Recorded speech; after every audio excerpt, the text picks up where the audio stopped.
대한민국이 감행한 반공화국 중대주권 침해 도발의 진상이 밝혀졌다고 조선민주주의인민공화국 국방성 대변인이 발표했습니다. 조선민주주의인민공화국을 반대하여 감행된 한국 군부 깡패들의 중대주권 침해 도발 사건이 결정적 물증의 확보와 그에 대한 객관적이며 과학적인 수사를 통해 명백히 확정되었다고 국방성 대변인이 10월 18일 발표했습니다.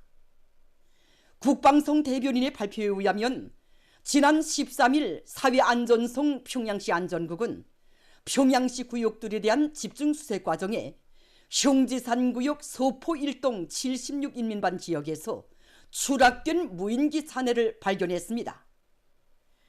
국방성과 국가보위성 등 해당 전문기관의 수사연합그룹바가 조직되어 무인기를 기술 감정 및 조사했습니다. 조사 결과 대한민국발 무인기라는 것이 과학적으로 확정됐습니다.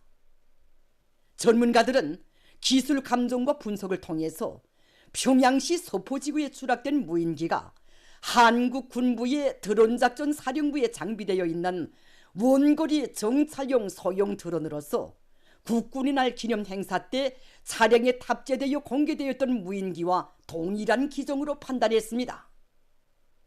수거된 무인기의 축전지 방전 상태와 연유 잔량으로 보아 최소 5 내지 7일 오간에 사용된 것으로 추정됐습니다. 수거된 무인기가 기체 외용이나 비행 추종 시기, 기체 아래 삐라 살포통이 그대로 부착되어 있는 점 등으로 볼 때 평양시 중심부에 대한 삐라 살포에 이용된 무인기일 가능성이 높은 것으로 추리 판단하고 있지만 그에 대한 결론은 아직 미정입니다. 만약 이 무인기가 문제의 삐라 살포 사건에 이용된 것이 아니라고 부정한다면 그것은 대한민국의 군사적 수단이 또 한 차례 우리나라 영공을 무단 침범한 별개 사건의 증거물로 될 것이며 적대국 군사 깡패들의 연속 도발 사례로서 보다 엄중시되게 될 것입니다. 한국 군부의 철면피한 발뺌에도 불구하고 객관적 증거와 과학적 분석은 조선민주주의인민공화국에 대한 대한민국의 적대적 주권 침해 도발 행위가 명백히 시행되었다는 것을 증명해주고 있습니다.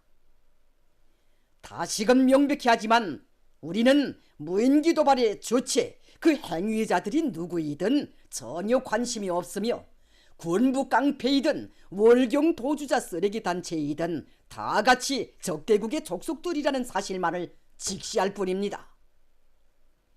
조선민주주의인민공화국 국방성과 조선인민군 총참모부는 수도와 국경선 부근의 전반적 부대들의 반항공 감시 초소들을 더 증강 전개할 때 대한 지시를 하달했습니다. 총참모부는 국경선 부근의 포병연합 부대들과 중요 화력 임무를 맡은 부대들의 완전 전투 대기 태세를 계속 유지할 때 대하여 결정하였으며 이 결정은 승인됐습니다. 조선민주주의인민공화국 국방성 대변인은 조선민주주의인민공화국 영토, 영공, 영위에 대한 대한민국의 군사적 수단의 침범 행위가 또다시 발견 확정될 때에는 공화국 주권에 대한 엄중한 군사적 도발로 선전포고로 간주될 것이며 즉시적인 보복 공격이 가해질 것이라고 경고했습니다.